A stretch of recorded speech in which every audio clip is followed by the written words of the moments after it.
Coming up next on the Jeff Crilley Show, he runs a multi-million-dollar artificial turf business. He'll explain how he's winning the turf wars next.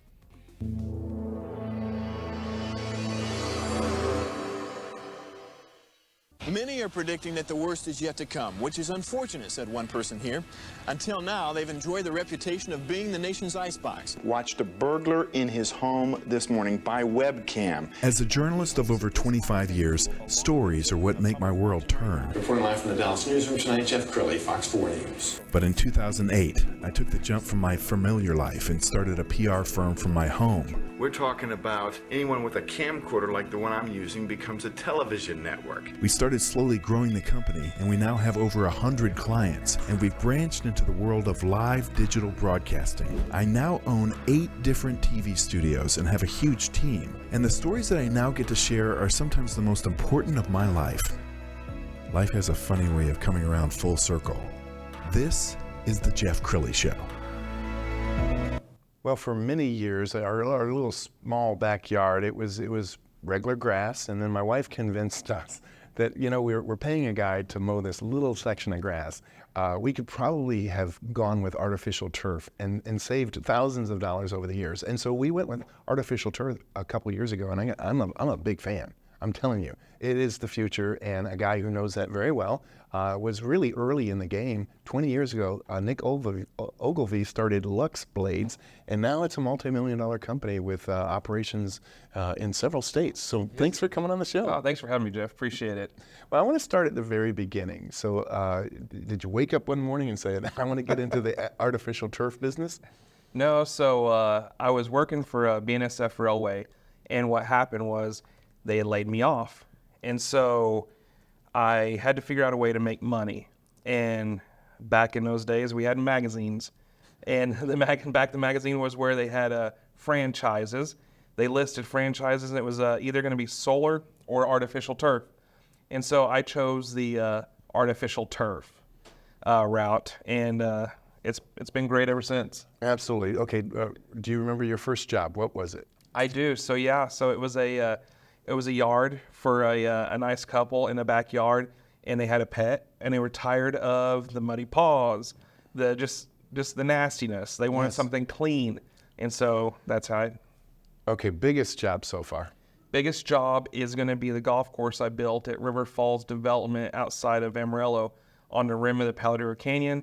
It was the first golf course in artificial turf. We did all the greens, the tee boxes, the fringe. It was really nice, and even did the driving range for them. Wow. Is that really kind of a trend? Are more golf courses going to artificial turf? Yeah, definitely their practice facilities are going to artificial turf because a lot less maintenance, and you only have that one big upfront cost. After that, it's a lot less than a real golf green. Absolutely. We're going to pull up his website, and as we scroll down the website, let's talk about the different kinds of projects you work on. Sure. So everything from residential to commercial.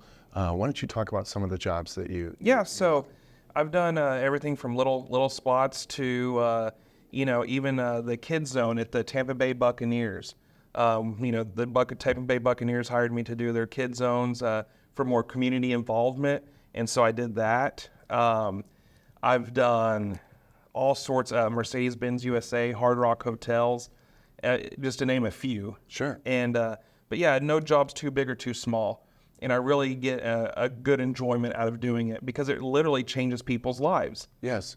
And on your website, water conservation. I mean, that's a huge deal. We have a national water shortage. There are states that are deplete, right? Right. So what I tell people, especially in North Texas right now, is all these big developments, they're taking this farmland that was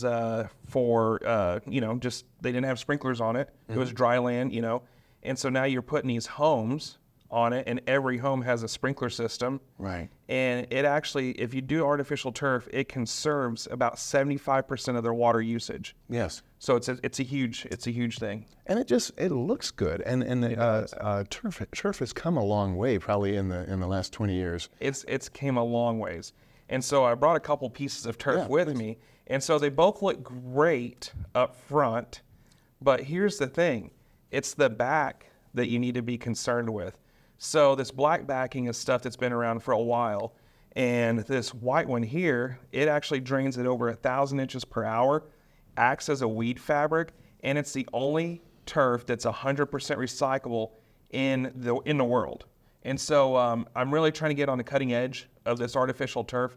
Europe in 2030 has already mandated that all artificial turf and carpets have to be recyclable by 2030. So the U.S. is right after that.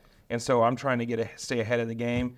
And we've got a lot of, I'm kind of an innovator in the industry, and we got a lot of cool things that we're working on right now. Wow. And it's gotten so good. Like if you're driving by a home, your eye really can't detect is that artificial turf or not. Right, exactly. Yeah, and it's all different. There's different blade structures that they make now. So that's absolutely correct. Well, he literally wrote the book on artificial turf. We're going to show his book. Tell us, when did you write it, and what are some tidbits in the book? Yeah, so I wrote this book about 3 years ago, and basically it goes through, I was tired of the chucks in the truck installing artificial turf because they may not know exactly what to do. And so this book, really, anybody that wants to get into the artificial turf business or is thinking about getting artificial turf, I wrote the book for them because that way they know that it's going to be installed correctly. And that's my main thing is I want someone that goes over to your house, they say, wow, your yard looks beautiful. Who did it? You can recommend them. Right. I don't want them to go over to the yard, your place, oh, I don't know who did that, but I'm glad we didn't do it. So I'm always trying to, I don't look at it as competition. Right. I look at helping others succeed in the industry. Is it at the point where you're so good, you go over there and you say, this looks like real grass, and you have to feel it to see it's not? 100%. I actually, one of my last jobs I did with this turf here in Highland Park, I had people commenting on my page asking me, when did you turn to sod? And I said, I know, I still do artificial turf. So that's a testament of how good the turf is actually getting. And do you feel like you and your crews are somewhat artists because, you approach a new job, this is going to be their first experience with your company, like a great tailor, really takes pride in excellence and making sure that this is something that's going to last for generations. Are you the same way? Yeah, absolutely. And it's funny that you mentioned the word tailor, Jeff, because this turf is made by tailor-made grass. Oh wow! So I mean, it's funny because it's exactly right. You're tailoring every yard to fit it. They're putting in a bush over here, or they want it to fit. Yeah, exactly. We're artisans of this. And if properly installed, how many years can a backyard last?Ure. So the turf now has a 15-year warranty, but you're looking, the turf that I installed almost 20 years ago looks just as good as the day I installed it. So I would say it's going to last 30 years plus. Wow. Sports fields are getting about 10 years max right now just because of the rigorous that's on it, but a home, you're 30 years plus. So it's definitely a good investment for your return on your investment. And aren't most of the NFL stadiums going to artificial turf? They are, and the thing is one of the things that we're trying to innovate right now is a safer playing surface to reduce heat, no mold, no mildew, and for traction. So it's huge. It's huge. Outstanding. Okay, Nick, we're almost out of time. So final thoughts, what would you like to leave the audience with? I'd just like to leave them with that make sure you do your due diligence, and not every turf company is the same. Sometimes paying more, you get what you pay for. So like I tell my clients, we're not the cheapest, but we're the best. And just a little bit, why is because we offer our customers the best products. Outstanding. You've been an amazing guest. We're going to have you back soon. We're going to end with his website, putting it on the screen, the great Nick Ogilvie. Thanks for coming on the show. Thank you, Jeff. You bet. That's it for now. We'll see you next time.